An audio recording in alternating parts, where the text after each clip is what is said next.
під воду, скала моди піском воду,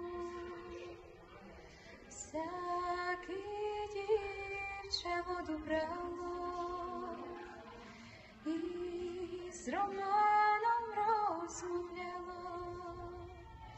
Ой, Романе, Романочку, пустиш мене додомочку, бо лихою матір мою буде бити, точно знаю.